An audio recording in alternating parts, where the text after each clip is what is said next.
So by now, I'm sure you've probably all mostly heard about the 1,100 people that have been laid off from Hasbro, many of which are even coming from the Dungeons and Dragons and Wizards of the Coast team, which frankly seems a little bit wild considering that historically, at least, they've been one of the most successful and profitable brands that Hasbro actually runs. In any case, so I spent a lot of time trying to decide whether I actually wanted to make a video on this topic or not, since people who are far more intelligent and articulate than I am, like Bob Worldbuilder and Chris from Tree Amongst Temple, they've already done some great videos talking about this and all the impacts and everything that's happened. But there's two major reasons why I guess I decided that I wanted to. Firstly, it just feels like it kind of encapsulates the year and kind of the terrible year that D&D has had.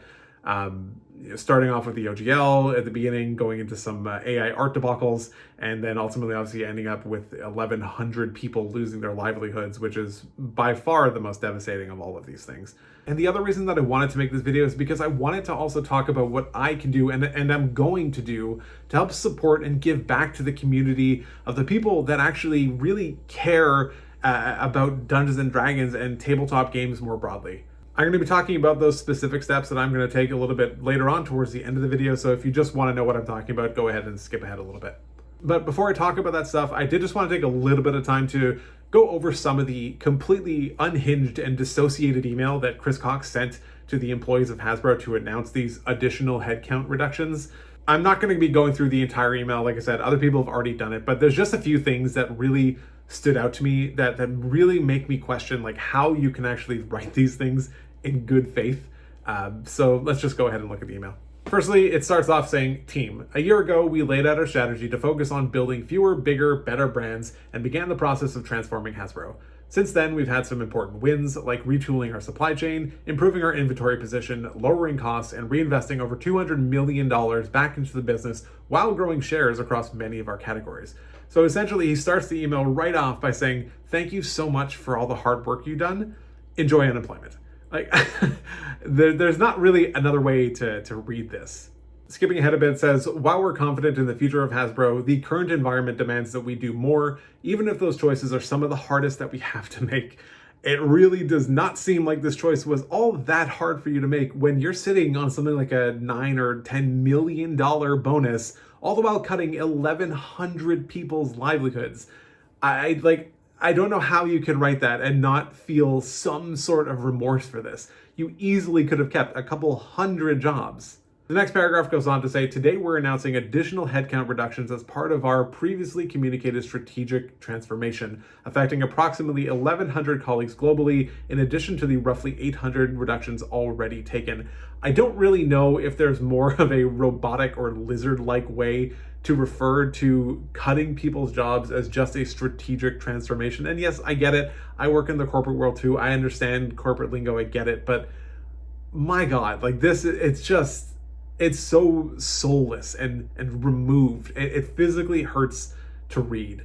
"Our leadership came to this difficult decision after much deliberation about your bonuses that you were going to keep while firing employees at the same time." Skipping ahead a little bit again, it just says here, "To position Hasbro for growth, we must first make sure that our foundation is solid and profitable. To do that, we need to modernize our organization and get even leaner." Again, really just referring to people as excess fat. "While we see workforce reductions as a last resort," is it though? Is it really a last resort? Your multi-million-dollar bonus begs to differ. Again, I've kind of skipped ahead through a lot of the email since most of it is really just corporate BS and Chris Cox just kind of washing his hands of any wrongdoing here. But he goes on to say that we've also done what we can to minimize the scale of the impact, like launching the VRP, which is a voluntary early retirement program, and exploring options to reduce our global real estate footprint. You've done what you can to minimize the scale of the impact while sitting on your multi-million-dollar bonus. Again, I know I've said this multiple times, but it's still true every single time. This is such a disingenuous statement that it, again, just physically hurts to read. That's kind of all that I wanted to go over the email here. It's really just a bunch of corporate BS mixed in with these self-aggrandizing lies, trying to make themselves feel a little bit better about the fact that they've completely ended the livelihood of over 1,100 people at their company. And it's really just so disheartening to read and to see this kind of stuff happen. And it's also kind of weird because many of the people that we're seeing let go were also people from the Dungeons and Dragons and Wizards of the Coast team, which, like I mentioned, has historically been one of the more successful and profitable branches of the company for the last few years at least. So even if they weren't this year, even if 2023 wasn't their best year, can you think of something that might have happened at the beginning of the year? Decisions made by Hasbro executives, not Dungeons and Dragons team people, that might have made them lose some of their good grace with the community and the people who would be buying products from them. And that's the thing where like I really struggle. Like one of the people we're seeing let go is Amy Dallin, one of the people who makes these great fun videos on D&D Beyond to really help people. She is such a bright personality, a great spot for this community. Do you think Amy Dallin had anything to do with the OGL situation and any potential lost profit that the D&D team might have had?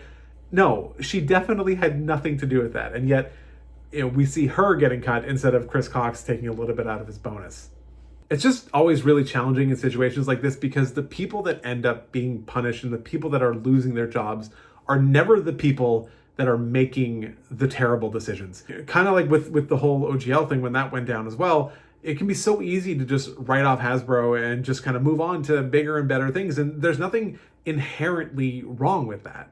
It just kind of feeds their own narrative, though, that it's like, well, the team are the people not making the right products, not them making bad decisions. So, we go ahead and boycott Hasbro, don't get any more D&D content, then more people are just bound to lose their jobs. And it's really sad because that there are people, you see them in the videos that do genuinely care about the community and the products that they're trying to make and push out, despite the fact that they might have a lot of constraints on them by Big Daddy Hasbro.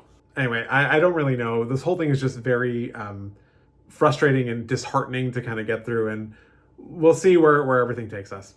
Anyway, I do really want to end all this on a positive note. And like I mentioned earlier, there were two reasons that I wanted to make this video. The second being that I wanted to talk about what I can do on a personal level to really help give back and support the community that actually cares about Dungeons and Dragons and tabletop RPGs in general. So anyway, what I'm going to be doing is I'm going to be taking all of the AdSense revenue that I generate in December, not just from this video, but from every video I've already released this month to anything that's going to come before the end of the year. And I'm going to be just kind of reinvesting that and giving it back to the community. So what I'm asking from you is to just leave a comment down below and drop a link to whatever your favorite homebrew world or campaign setting or monsters or items or whatever it is, whether it's for D&D or for a different system. I want to help support the people that really care about these systems and these games. And I want to just do what little I can, however small of a gesture it might be. It's at least something. And I think, we're at the end of the year, we're getting close to the holidays, and 1,100 people just lost their jobs. And there's so many people that dedicate their time to really helping build up the community. And I really want to give back and support that. So like I said, just leave your links. I don't care if it's your stuff. I'm whatever gets the most likes or whatever seems the most interesting to me, I'm happy to go spend that AdSense money on it. So that's kind of it. Go ahead, share this video around. Let's get some support for the community. Share your links in the comments down below. Let me know what you guys think is just the best community-driven content that we can get. That's kind of all I got. So otherwise, take care.